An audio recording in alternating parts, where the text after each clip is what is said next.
Hello, and thank you for your first Google Hangout. I'm glad that you were able to complete it without incident. Just general comment, you have one of those large groups, and we have two Adams, Nahielys, Lena, and Liz. And I think because your group is big, you tend to get noise. I think that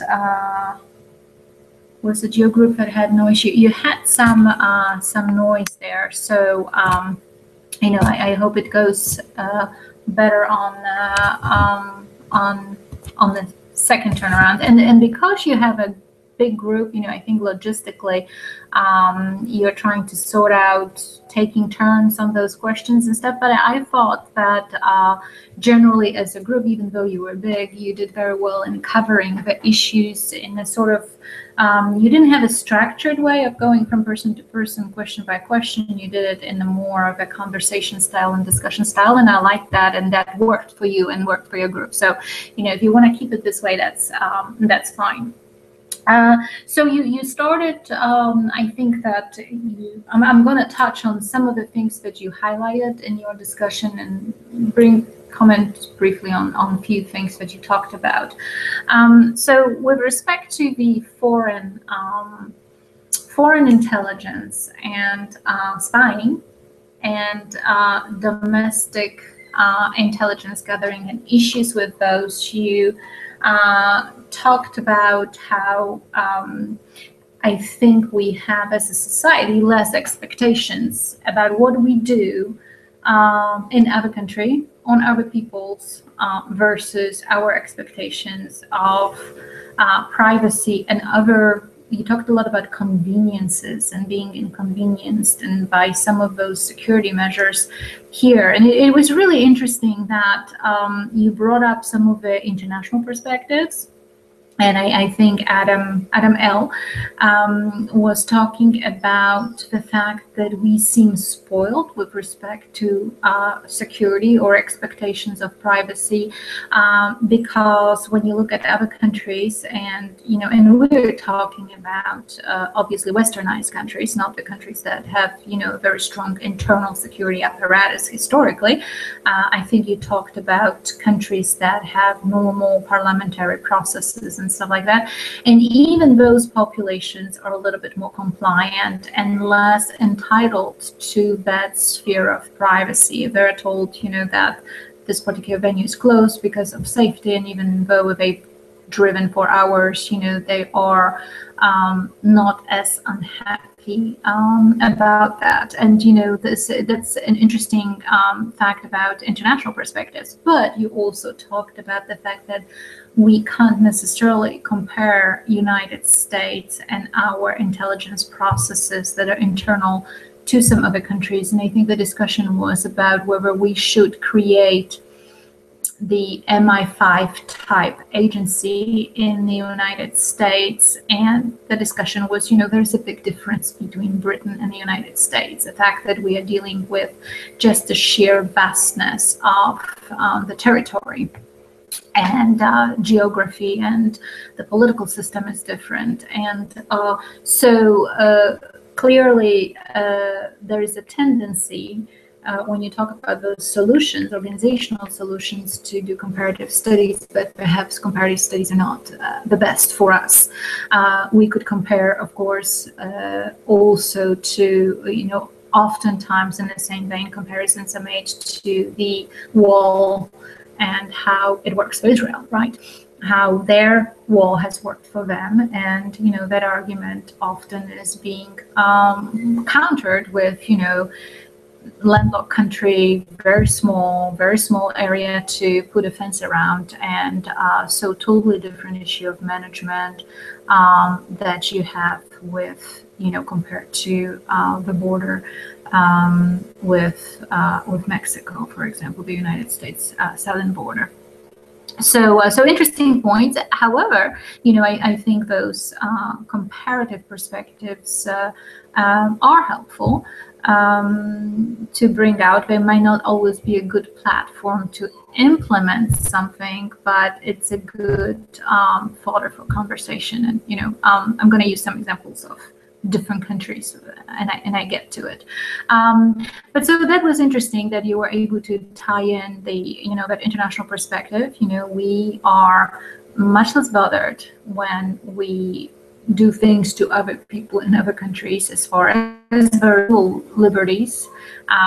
Our democracy is for us, our constitution is for us here. And so it's an interesting dynamic, but it's certainly true.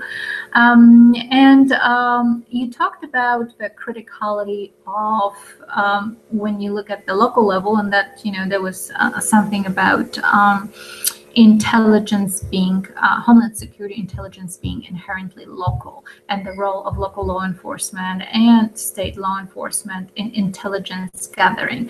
And I think you have pretty much an agreement on the fact that those are the people that work in those communities and know communities. So if anything stands up, and I think Liz mentioned the program, if you see something, say something. This is a Homeland Security program, of course, it's got this big blue Homeland Security, Department of Homeland Security logo on it, but it truly happens at the local level, right? You don't have Department of Homeland Security agents walking door to door saying, do you see something? If anybody reports anything, they're more likely to report it to somebody on their beat, somebody in their area of responsibility, if you do have a community policing. Now, community policing is the model. It doesn't work in all the jurisdictions in the United States. So that's another issue.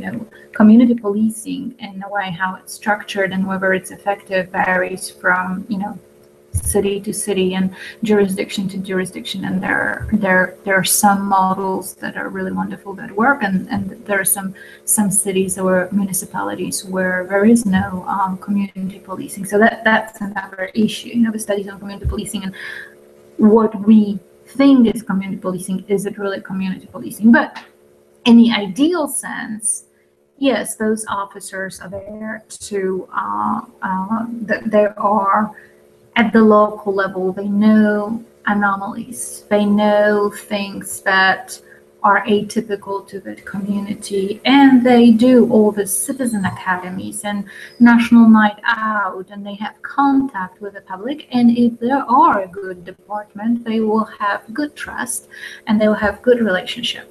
So, but Adam brought something interesting to that. You talked about the fact that, if we expect local law enforcement to have that responsibility, then of course we have to give them proper training and the ability to work within that new function. They already do all those other things. What are we doing to increase their acumen by that intelligence gathering, role. And this is a very interesting dynamic, because when you look at foreign intelligence gathering, you deal with assets and certain methods.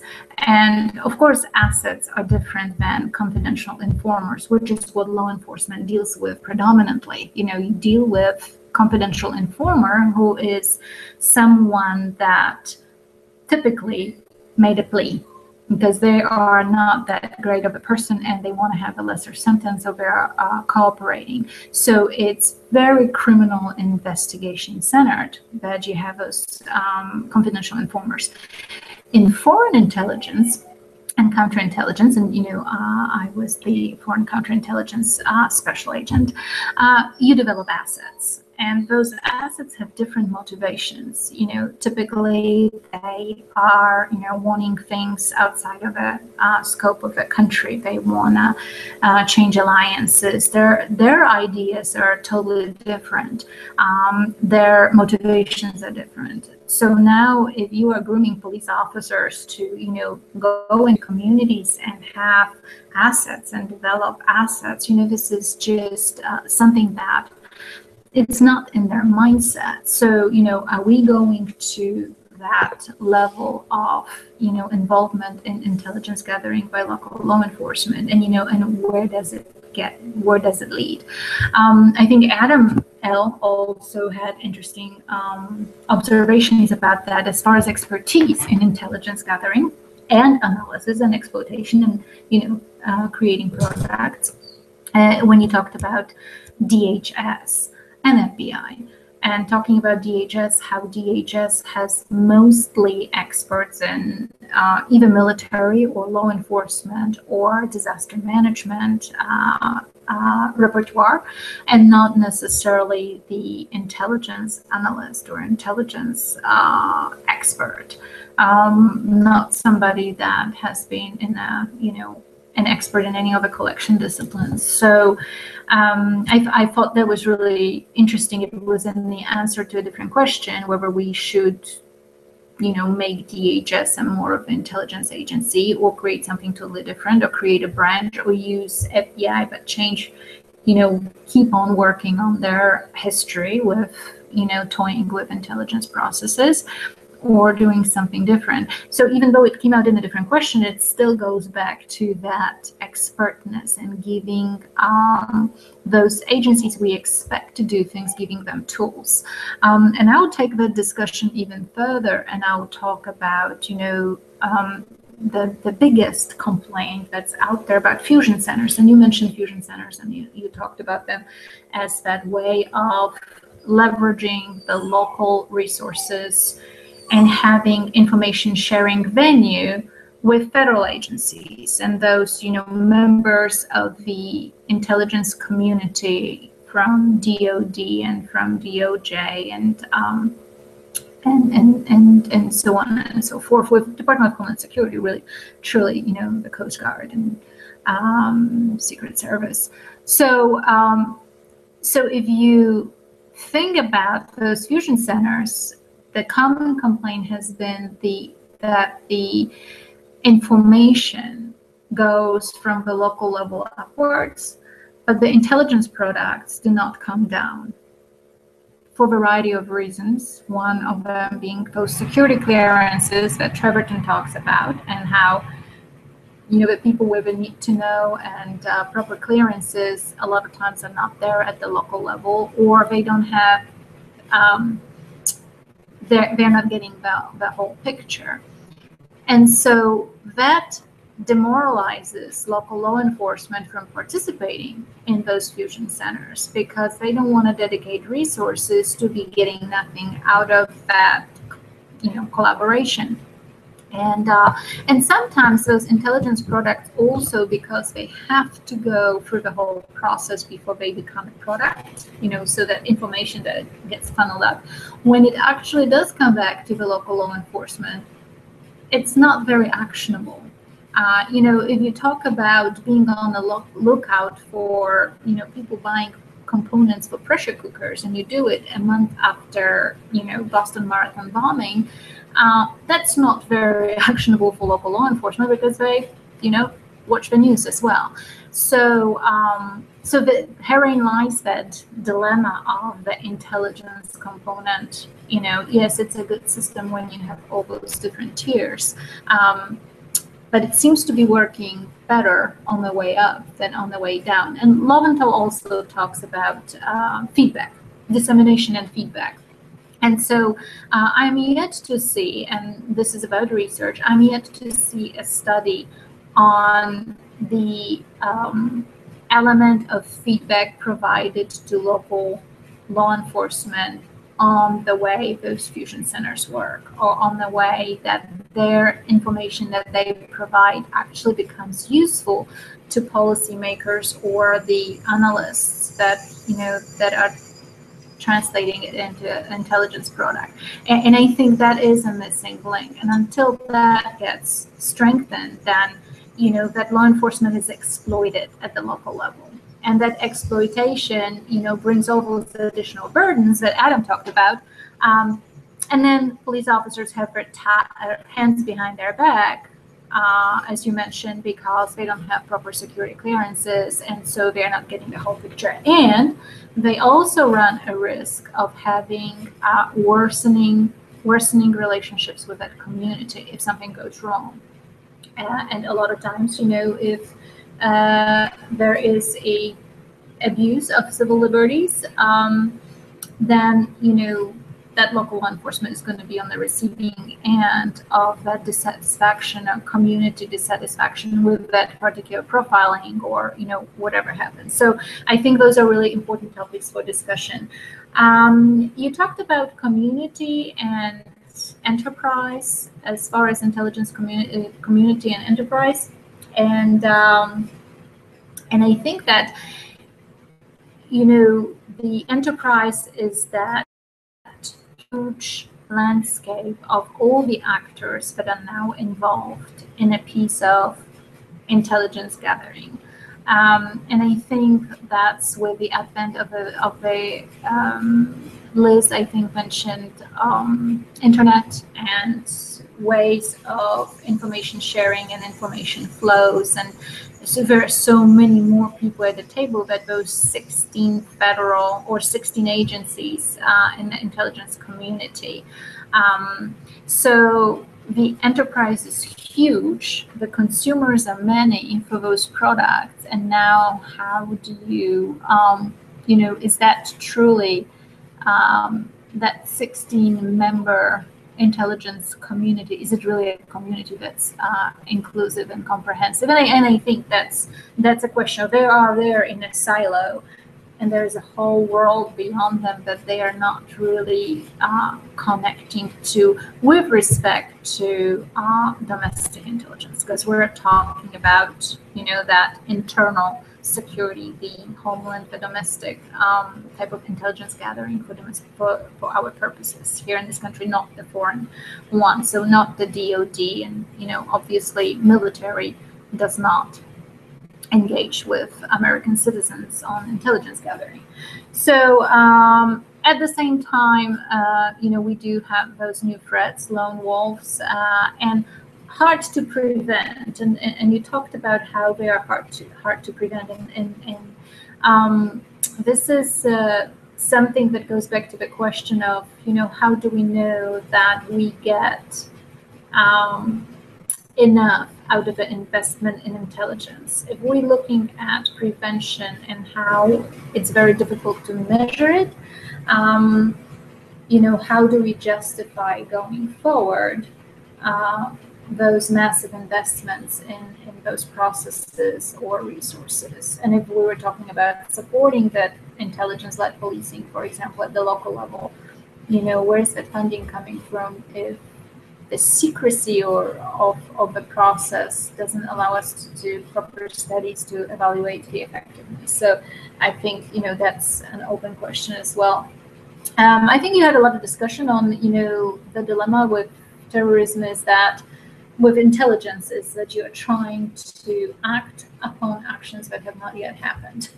So it's not within our constitution, it's not within the landscape of our laws, which are, for most part, those criminal laws don't address it.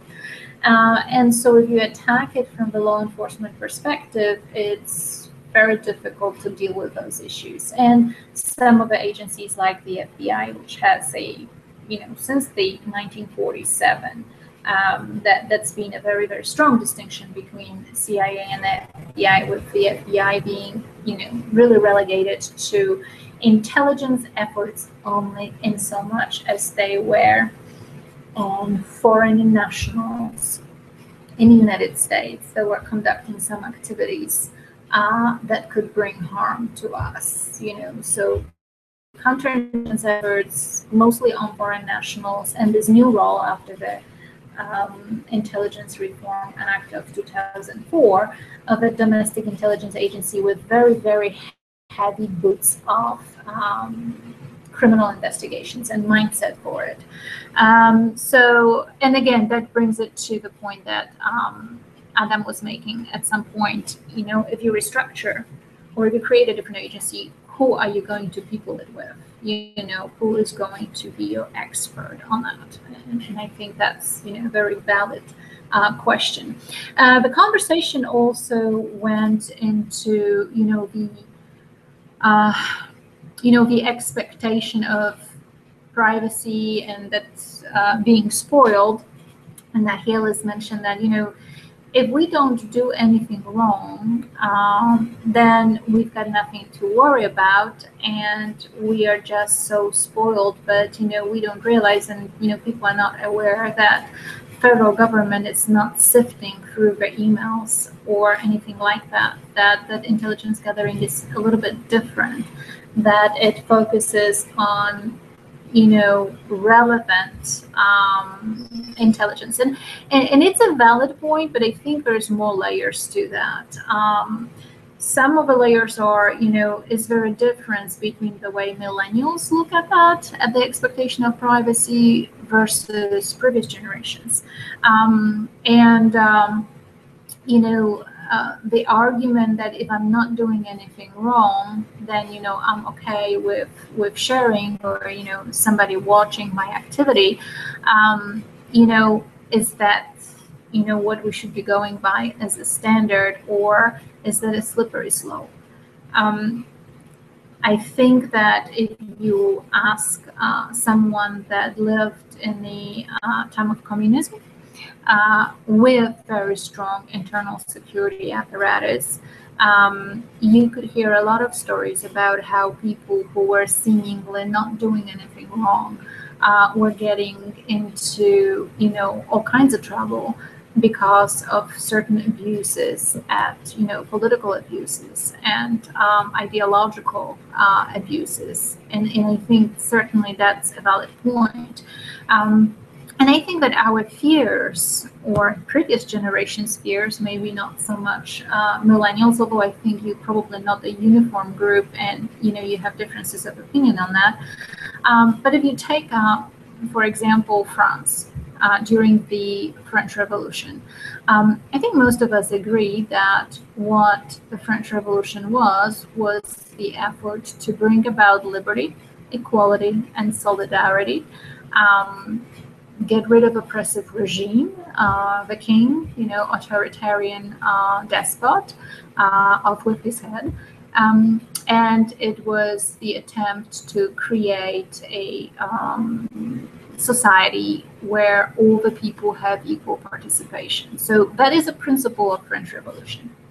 And so you've got a French Revolution, and the king is gone, and you have no political acumen or no institutional history of how to run that republic. And so the Department of Public Safety was created with Robespierre and Danton and some of the key people of the French Revolution, and they wanted to make sure that revolution survives. It was to be protected at all costs. It was such an important event in the history of France, in the history of Europe, in the history of humanity, that it had to be safeguarded. And so what was created were those laws of suspects, the law where the people were scrutinized for what they were saying about the revolution and how supportive they were about the revolution. And soon they were trials of all the people that were against the revolution. And they were enemies to the security of the revolution, to its vital survival. And so what happened was the guillotine, and hundreds of thousands of people that perished in those trials as a result of those one-day trials. A very, very strongly developed internal security apparatus for the common good, obviously, and which ended up as, the start of state-sponsored terrorism, because France invented it. French Revolution served as a backdrop for institutionalized form of terror. And I think we have to keep those things in perspective, when we think about, I'm willing to abdicate my liberties because the government doesn't want anything that I'm not doing wrong. So, and I think that, this is not the only example. There is an example from Russia, 1917, Russian revolution and the creation of internal security services, NKVW, and many other parts of the world. So and how you deal with dissidents and how the process becomes political. and we certainly are concerned about that when we talk about intelligence, secrecy, lack of transparency of the government. There is some discussion on, we have cameras everywhere. I think you had that discussion, Liz, and Nahielys talked about it, or maybe Lena talked about it. We are on display with a lot of stuff.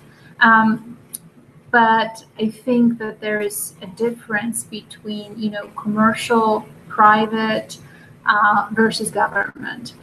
If we are being profiled for our preferences in spending money, or, our, marketing is done on, what we're most likely to invest in the next 5 years. So where we go on vacation and we bombard it with ads based on profiles, made on us by those corporations or consumer groups. I think we're not as concerned about that, although it might be annoying. You turn on your Facebook and suddenly you see, if you like, whatever, key lime pie, you have a commercial or ads popping up about pies. I think that's annoying, but we are not alarmed. When the government gets into the business of that mass collection, that concerns us, because we pay towards the government and we pay towards that accountability. So that argument that we already live with surveillance all the time, and so it's crazy to say, well, I just want my expectation of privacy. It is a two-way discussion, and I think Adam talked about it depends wherever you are Hamilton, wherever you Jefferson, on the issue, and the federalism discussion is very relevant to intelligence studies and domestic intelligence collection. I think that, let's see, what else did you talk about? You talked about social network analysis and technologies and threats and prevention. I think Adam R. talked about prevention and how much we can prevent and how much truly we are preventing. And if you think about it,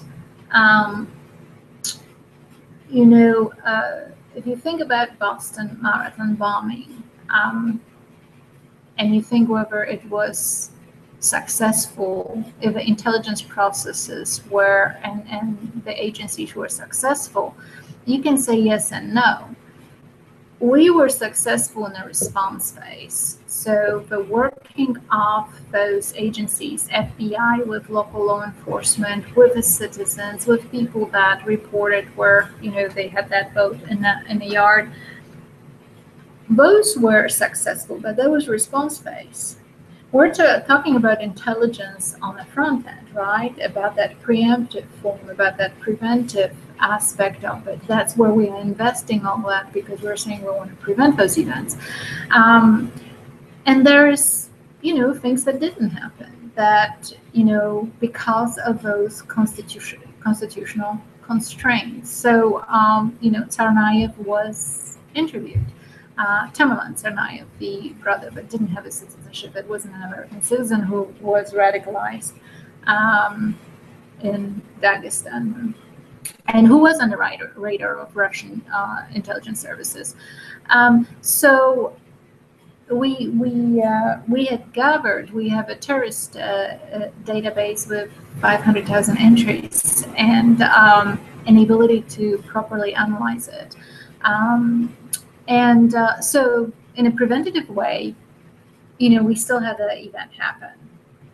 In a prosecution way, or, criminal investigations post, an intelligence gathering, that's totally different, right? That's still going back to the traditional law enforcing and making a case and creating a case and bringing the perpetrator to light. So that's something to keep in mind when people say, well, we've done really well in information sharing and intelligence sharing. We do well in sharing. Are we doing well in using intelligence preemptively? That's a big question. Trying to see what other comments you had. Adam R. Secrecy and concern as far as domestic intelligence is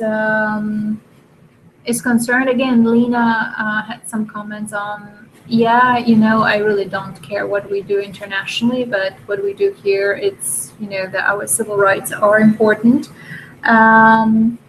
And you had a discussion about, other nations spying on us and how you feel about that. And I think that, maybe we never considered that, that's happening clearly. And there's, you look at cases like Hansen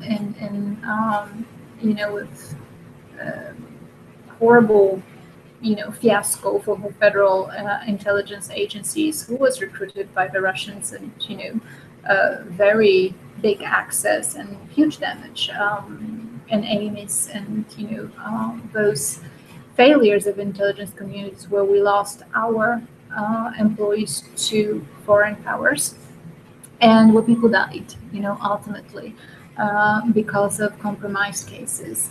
So that's something to, when we are doing intelligence, there is counterintelligence in the background as well.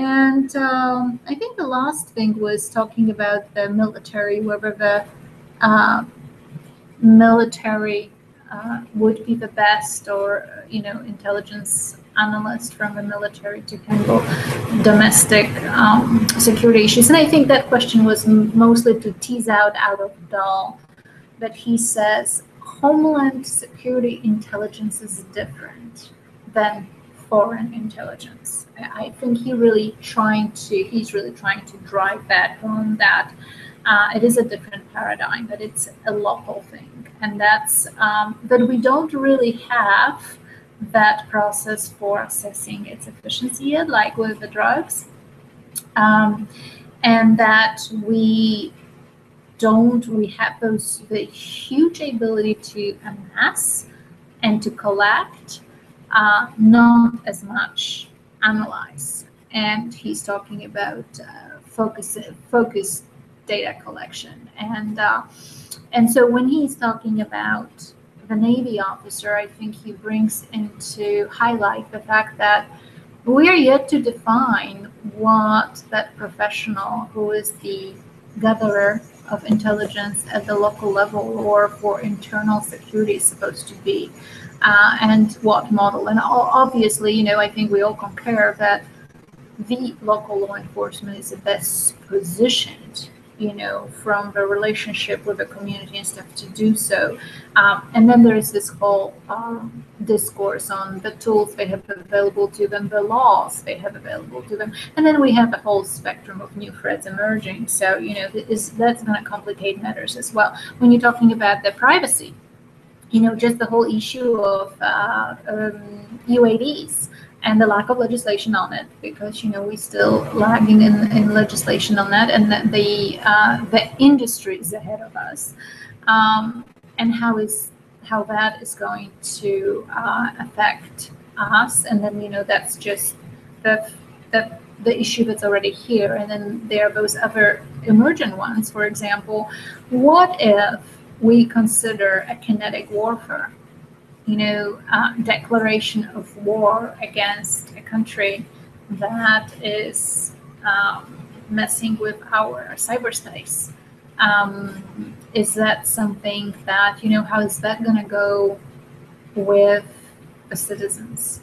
Because that's going to be a totally different dimension. And how do you do intelligence on that? So anyway, I thank you for your discussion. I think you all had really good input. If I didn't mention you, you just talked about a lot of different things. One last thing I want to talk about is last week I went to the natural disaster conference in Colorado. It's a yearly event. It's very good. It's really interesting. And I was invited to see the wildfire area that was affected by wildfires in 2013. And there was one house, and the owners of that house, offered to talk with us, to talk with the entire group of researchers about the hazard mitigation program that they were part of. And they bought that property because they wanted to be in a wooded area in beautiful Colorado on top of a mountain. And very soon they realized that they are living in a very high threat-prone area to wildfires. And those are, getting more and more common for a variety of different reasons. But they decided to mitigate, to do hazard mitigation. Their philosophy was they cannot fight the fire. They have to learn how to live with it.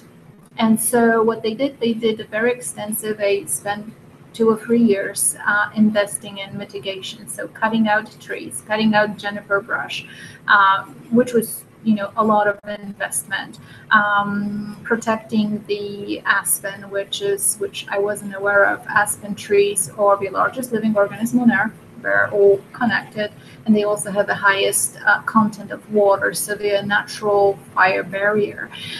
So they got all kinds of education on how to mitigate their land, so when the wildfire does happen, the impact is minimized to the property. And it was uncanny how that fire went in 2013 around their property. All the homes around burned. None of them took part in that mitigation program, which was free from the county there in Boulder area. And you can see the wall of fire that literally stopped by their house. And you can see the impact of that hazard mitigation and investing in preparing for it. So I'm telling you this example because I was really struck by what they said, that we decided to live here and we realized that those events will happen. And we realized we cannot focus on fighting the fire. We have to focus on learning how to live with it. And perhaps, and that's a question for all of us, is, to what extent can we really fight all the time? Can we prevent all those things from happening? What about shifting the focus on building mechanisms that are, that teach us how to live with it, so teach us to expect those things and how we're going to react and what we're going to do in the aftermath. And I think Israelis do that very well. They call it building resilience. And so, when we have this discussion on how much return do you have on intelligence on the front end, perhaps we can concurrently ask ourselves, do we invest enough in building resilience to certain events that we expect them and we know what we're going to do when they happen? And so that's that part about mitigation. So that's all I've got for you. I thank you, group, for your discussion, and I'll see you on the next one.